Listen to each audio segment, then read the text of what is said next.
북적북적 독설. 안녕하세요. 아름다운 우리 문장, 매력 넘치는 우리 산문을 찾아 떠나는 여행. 오늘의 주제는 우리 창작동화 100년, 100편 읽기, 동화 읽는 삼촌입니다. 세 번째 읽을 작품은 이종님의 동화 가운데서 준비했습니다. 1929년 12월에 발표한 눈물의 치맛감이라는 작품을 오늘 준비해왔습니다. 눈물의 치맛감, 이주홍. 학교 안에서 정욱이라 하면 누구나 모르는 사람이 없었습니다. 공부 잘하고 얌전하고 인정 많음으로 하여 누구든지 사랑하지 않는 사람이 없고, 또 그중 창가를 남보다 뛰어나게 자라므로 더욱이 귀염을 받았습니다. 역시 같은 학급에 있는 보아기가 그중 친한 동무였는데 그는 벌써 석 달째나 알아누워서 방문 밖을 나오지 못했습니다. 그는 참 불쌍한 소녀였습니다. 역시 정욱이와 같이 아버지를 여의고 그 어머니와 단둘이 살면서 별별 고생을 하여 갑니다. 그의 어머니는 매일 방아품을 들여서 밥을 얻어다 먹입니다. 그러나 병은 좀처럼 낫지를 않습니다. 어머니의 애타는 얼굴 보기가 마음이 안타깝고, 또 학교도 가고 싶은 생각이 부릴 듯 하여서 그는 늘 눈물을 흘리고 누웠습니다. 처음에는 동무들도 자주 와 주어서 그런 줄 저런 줄 모르게 지내갔으나 지금은 정욱이 밖에는 아무도 놀러오는 사람이 없었습니다. 학교의 동무들은 가엾은 보아기를 위해서 연필 살 돈, 고무 살 돈을 긁어 모아서 여러 번 약값으로 보태주었습니다. 그러나 그것도 한 번, 두 번이지 어린 학생들의 터전으로 지금해야 마음에는 있어도 돈 한 푼 나올 것이 없으므로 모두들 속만 태우고 있었습니다. 그 중에도 제일 속이 많이 타는 사람은 정욱이었습니다. 꽃같이 가난한 집에 태어나서 또 꽃같이 아버지를 여의게 된 것이 보아기와는 남달리 친해지게 된 것입니다. 이제 추석날은 며칠 남지도 않았습니다. 그날은 고운 옷을 입는다고 모두들 기뻐서 어서 추석날이 다가오기를 기다립니다. 그러나 정욱이는 기쁘지 않았습니다. 추석날의 고운 옷은커녕 지금도 너덜너덜 다 떨어진 옷을 입은 정욱이는 추석날의 가꾸어짐이 도리어 큰 괴로움이었습니다. 이러한 처지에 있는 정욱이는 자기의 서름을 돌본다는 것보담도 햇빛도 보지 못하고 누워서 추석을 보낼 보아기가 더 가련하여 못 견뎠습니다. 어떻게 했으면 보아기 병이 얼른 나을까? 그래서 전날과 같이 손목을 쥐고 다니면서 놀까? 하고 밤에도 늦도록 생각하였습니다. 옳다, 그러면 되겠지 하고 정욱이는 그 이튿날 학교에서 돌아오는 길에 여러 동무들에게 의논하였습니다. 얘들아, 어떻게 하면 보아기 병이 얼른 낫겠니? 참 가여워 죽겠어. 우리 이제는 돈 한 푼 나올 데 없어. 모아줄 수도 없으니 이번 추석에 놀 때 음악회를 열자. 그래서 입장료 판돈으로 약을 사주면 안 되겠니? 글쎄, 그거 참 되겠다. 됐다, 돼. 우리 그럼 그때 음악회를 열자.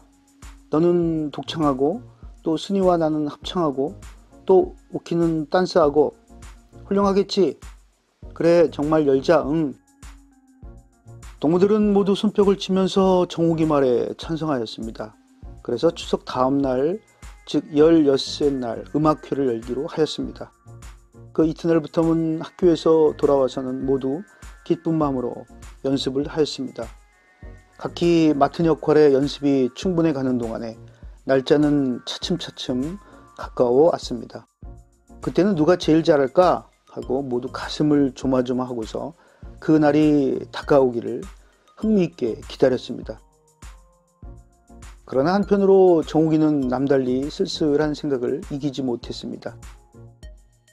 그것은 남과 같이 추석날 입을 치마가 없는 것이었습니다.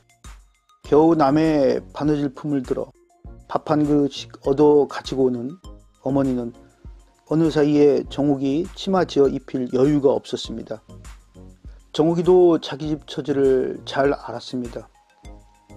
아무래도 원망할 수 없는 그는 오직 꿀꺽 참고 있지 않고는 어찌할 수 없었습니다. 그러나 정작 추석날이 사흘밖에 안 남게 되고 보니 정욱이는 너무도 가슴이 쓰렸습니다. 추석날 모두 고운 옷을 입고 나올 텐데 나는 떨어진 이것으로 어찌 부끄러워서 나가나. 또 음악회 날에는 사람들도 많을 텐데 어떻게 하나. 다가오는 추석날에 가련한 자기의 꼴을 머릿속으로 그려보았습니다. 그날 저녁에는 엄마 품에 누워서 젖꼭지를 문지르면서 어머님, 내 추석 옷감은 정말 없지? 하고 물었습니다. 그럼 어디 있니? 아이 참 팔자도...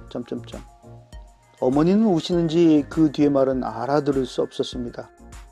정욱이는 날마다 이 집 저 집으로 돌아다니면서 괴로운 일을 하지 않으면 안 유디는 자기 어머니가 몹시도 불쌍하였습니다. 그런 것을 뻔히 알면서 치마니 무언이 하는 것이 무슨 못난 짓인가 하고 스스로 뉘우쳤습니다. 그러나 악은 엉터리로 변해서 그날 밤에는 공연히 어머님의 마음을 괴롭게 하였습니다. 그 이튿날도 정욱이는 시들은 해바라기 꽃같이 힘없이 고개를 숙이고 학교에서 돌아왔습니다. 이것이 어쩐 일입니까? 광우리 속에는 아름다운 치맛감이 펼쳐 있었습니다. 어쩐 이게 치맛감 하더니 자 인제 사 가져왔다. 참 좋지.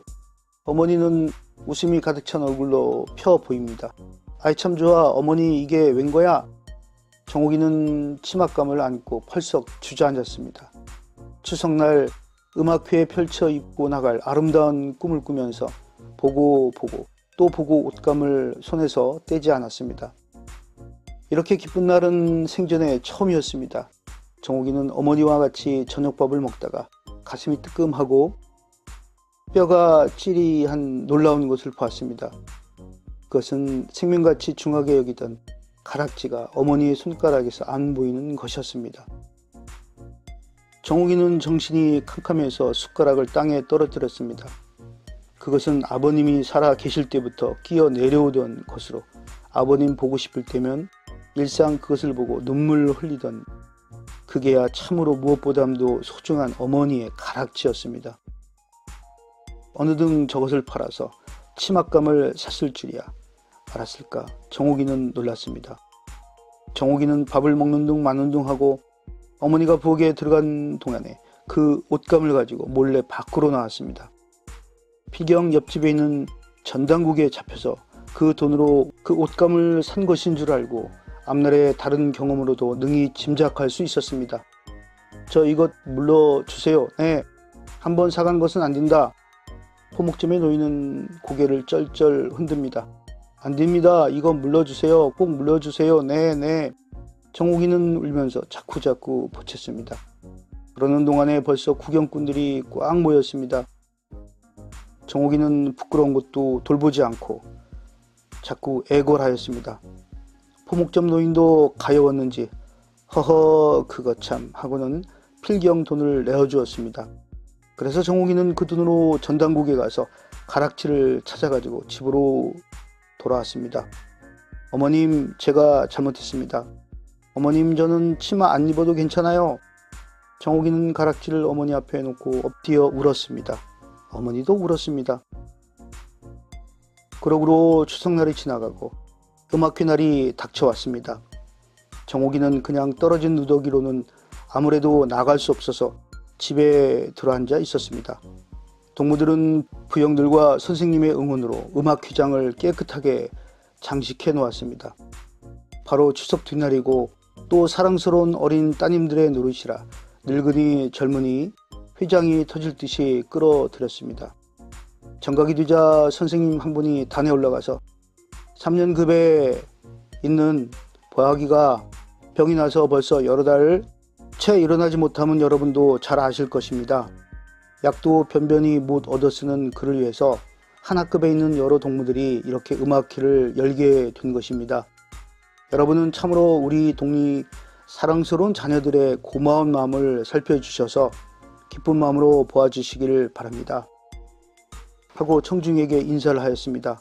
순서에 따라 한 사람씩 두 사람씩 나와서 작은 목소리로 힘차게 부르는 노랫소리를 들을 때 휘장은 뒤엎어질 듯이 박수소리에 쌓였습니다. 그러나 그 중에도 노래 잘하기로 제일 유명한 정욱이의 그림자는 나타나지 않았습니다. 이제 세 사람만 나오면 그 다음이 정욱이의 차례입니다.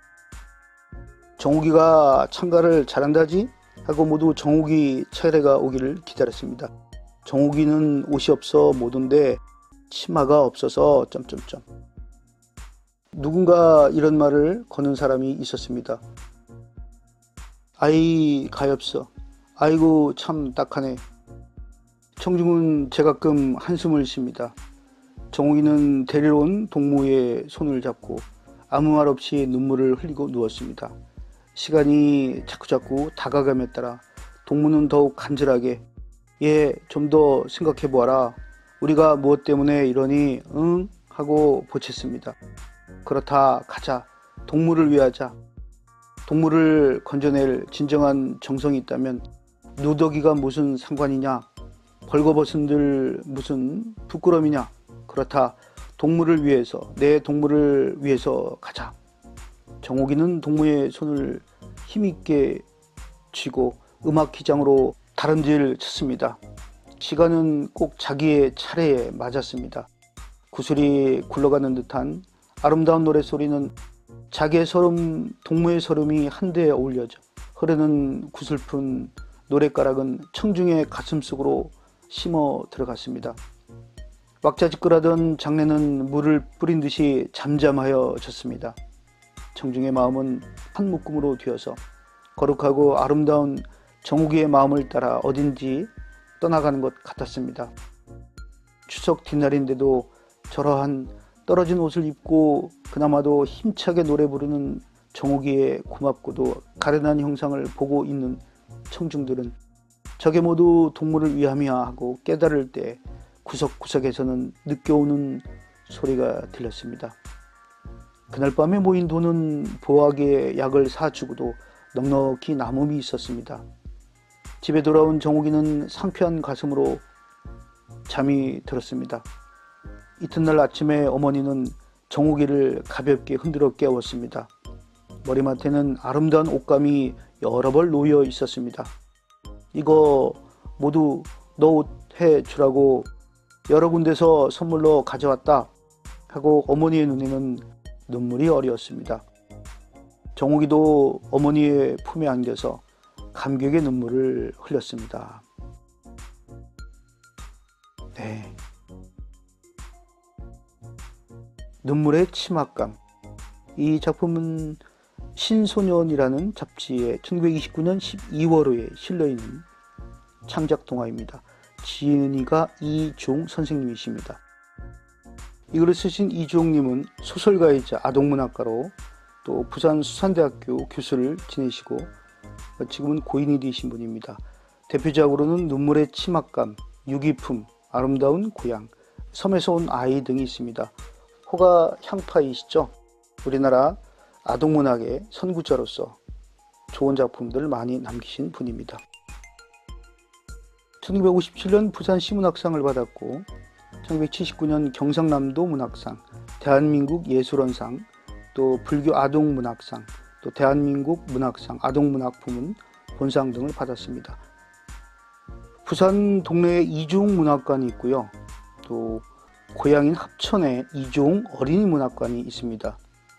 혹시 이쪽으로 여행을 하시는 분들이 계시면 꼭 한번 들러서 우리 아동문학에 큰 기여를 하신 이종 선생님의 문학작품들의 흔적들을 살펴보는 그런 시간이 됐으면 좋겠습니다.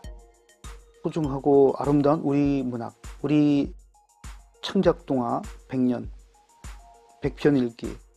오늘 세 번째 시간으로 이종 선생님의 글 가운데에서 눈물의 치맛감이라는 1929년 작품을 소개했습니다.